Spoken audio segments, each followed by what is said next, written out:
She laughed when she said it. "He's just my work husband, babe. It's not cheating, it's office culture." That word just sat on the kitchen tile like blood on white porcelain. She poured wine like nothing had shifted. But it had, and I felt it. Something sharp had pierced the silence between us.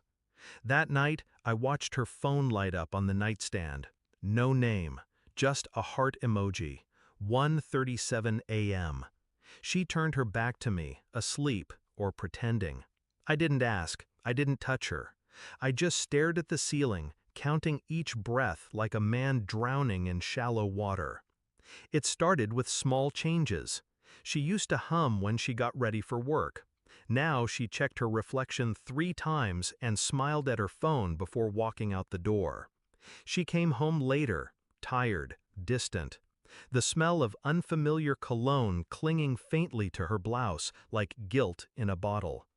I tried to believe her, tried, until one night while folding laundry, I found a receipt in her coat pocket.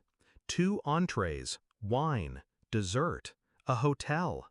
Tuesday, the same night she said she was working late on that quarterly report. I didn't confront her.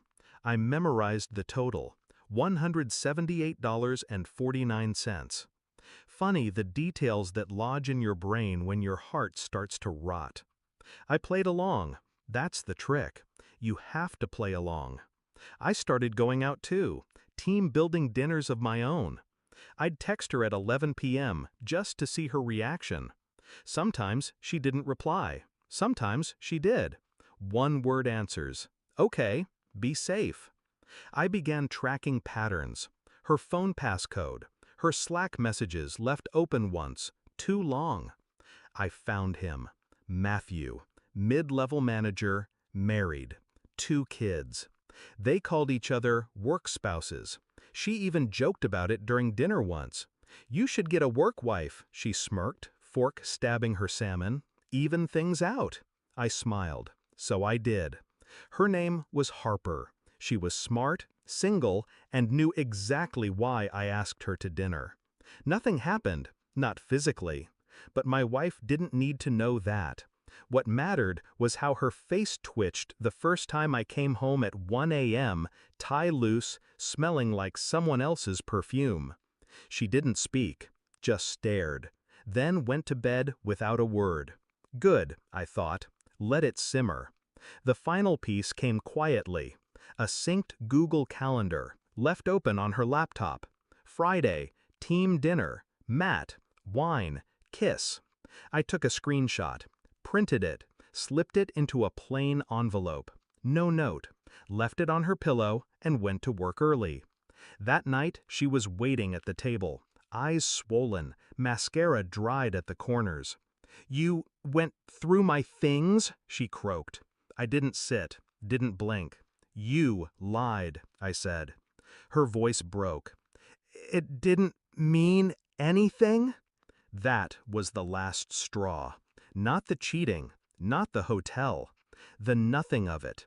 The way she buried her betrayal in euphemisms. I didn't yell. I didn't accuse. I just turned to the door. She followed me. "I messed up, okay? But you've been out late too, with that woman." My keys clicked in my hand. I turned. "She's my work wife," I said coldly. "Isn't that the rule?" Her mouth opened, then closed. "You're a hypocrite," she whispered, eyes full of venom and regret. I shrugged. "You're a liar." Then I reached into my coat and handed her something else, a printed email from Matthew's wife. I had forwarded her everything, screenshots, calendar events, hotel receipts, all neatly organized in a PDF. I watched the color drain from my wife's face. She wanted to know who you were, I said. Now she knows. And then I handed her one last thing, a taxi card. "You'll want to stay somewhere else tonight." She didn't scream, she didn't cry. She just stood there, hollow, exposed, unraveling. It was almost disappointing. Almost. I didn't feel triumphant. I didn't feel victorious. I felt clean.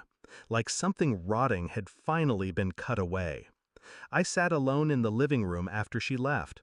The wine was still open on the table, half full, untouched. I poured it out. Then I poured another glass, different bottle, no label, and I drank in silence.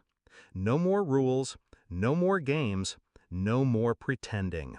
She taught me how to lie with a smile. I taught her how it ends.